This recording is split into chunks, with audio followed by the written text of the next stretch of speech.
एक बहुत बड़ी खबर आ रही है जिसने पूरी दुनिया को हिलाकर रख दिया है। रूस यूक्रेन संघर्ष में एक ऐसा नाटकीय मोड़ आया है जहां व्लादिमीर पुतिन के घर पर एक बड़ा हमला हुआ और इस एक हमले ने शांति की सारी उम्मीदों पर पानी फेर दिया है। देखिए, ये सिर्फ एक हमला नहीं है। इसने एक साथ दो बहुत बड़े संकट खड़े कर दिए हैं। एक तो ये राष्ट्रपति पुतिन की सुरक्षा पर सीधा सवाल है, और दूसरा महीनों की मेहनत से जो शांति योजना तैयार हो रही थी वो अब लगभग खत्म हो चुकी है। तो चलिए जरा गहराई से समझते हैं कि आखिर हुआ क्या था और इस एक घटना ने दुनिया को हाई अलर्ट पर क्यों डाल दिया है। रूस का दावा क्या है?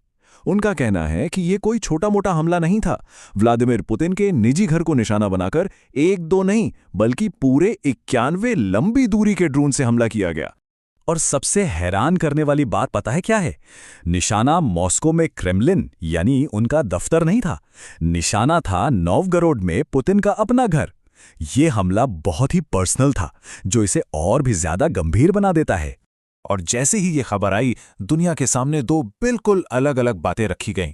एक रूस की कहानी और दूसरी यूक्रेन की।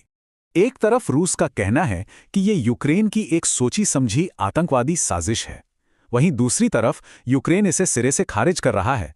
उनका कहना है कि ये कहानी झूठी है और रूस ने खुद ये हमला करवाया है ताकि वो युद्ध को और ज्यादा भड़का सके।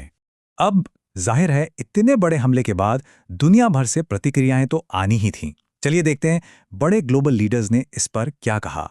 भारत के प्रधानमंत्री नरेंद्र मोदी ने भी इस पर अपनी गहरी चिंता जताई।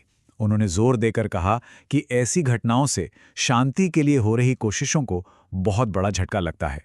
डोनाल्ड ट्रंप का रिएक्शन भी काफी दिलचस्प है। उन्होंने तो ये तक बताया कि इस हमले के बारे में पुतिन ने खुद उन्हें फोन किया था। ट्रंप ने साफ साफ कहा कि ये बिल्कुल भी ठीक नहीं हुआ और ये ऐसा कुछ करने का सही समय नहीं है।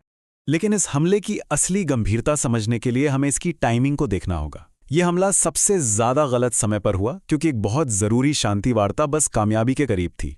जरा इस टाइमलाइन पर नजर डालिए। दिसंबर की शुरुआत से ही ट्रंप की टीम, जिसमें जैरेड कुशनर जैसे लोग शामिल थे, एक 20 सूत्रीय शांति योजना पर काम कर रही थी। 28 दिसंबर को यूक्रेन के राष्ट्रपति ज़ेलेंस्की इसी प्लान पर बात करने के लिए फ्लोरिडा में ट्रंप से मिलते हैं और ठीक अगले दिन 29 दिसंबर को यह हमला हो जाता है। सोचिए, मुलाकात के 24 घंटे के अंदर। अब सवाल ये उठता है कि ज़ेलेंस्की ऐसा क्यों करेंगे, है ना? देखिए, कुछ थ्योरीज ये कहती हैं कि ये शांति समझौता यूक्रेन के लिए फायदेमंद नहीं था। खबरों के मुताबिक इस डील में यूक्रेन को रूस के कब्जे वाले कुछ इलाके छोड़ने पड़ते और तो और यूक्रेन में नए चुनाव भी होते, जिससे ज़ेलेंस्की की कुर्सी खतरे में आ सकती थी। तो हो सकता है कि इस डील से बचने के लिए ही ये सब किया गया हो। जब भी किसी बड़े वर्ल्ड लीडर पर हमला होता है तो ये अपने आप में एक बहुत बड़ा खतरा बन जाता है और इतिहास गवाह है कि ऐसी घटनाएं कितनी भयानक हो सकती हैं। देखिए, जियोपॉलिटिक्स में एक टर्म होता है कैटलिस्ट इवेंट्स, मतलब एक ऐसी छोटी सी चिंगारी जो पूरे जंगल में आग लगा दे। एक अकेली घटना जो एक बहुत बड़े और विनाशकारी युद्ध की शुरुआत कर दे। और इसका सबसे बड़ा उदाहरण है 1914 में आर्चड्यूक फ्रांस फर्डिनेंड की हत्या। सिर्फ एक व्यक्ति की मौत वो कैटलिस्ट इवेंट बनी जिसने पहले विश्व युद्ध की आग भड़का दी।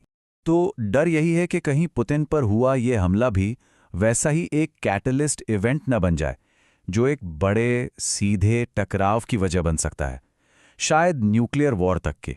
तो अब आगे क्या? शांति की बातें तो खत्म हो चुकी हैं, अभी लड़ाई किस मोड़ पर जाएगी? रूस की तरफ से दो चीजें तुरंत साफ कर दी गई हैं। पहली, दिमित्री मेदवेदेव जैसे बड़े अधिकारियों ने कसम खाई है कि इसका बहुत सख्त बदला लिया जाएगा। और दूसरी, सैटेलाइट तस्वीरों में साफ दिख रहा है कि पुतिन के घर के आसपास नए S-400 एयर डिफेंस सिस्टम लगा दिए गए हैं। तो आखिर में दुनिया के सामने एक ही बड़ा सवाल बचता है, क्या ये वाकई शांति भंग करने की एक साजिश थी या फिर खुद रूस की तरफ से युद्ध को और भड़काने का एक बहाना? और इसी खतरनाक बयान के साथ मॉस्को ने दुनिया को इंतजार करने पर मजबूर कर दिया है कि उनका ये बदला कब, कहां और कैसे लिया जाएगा।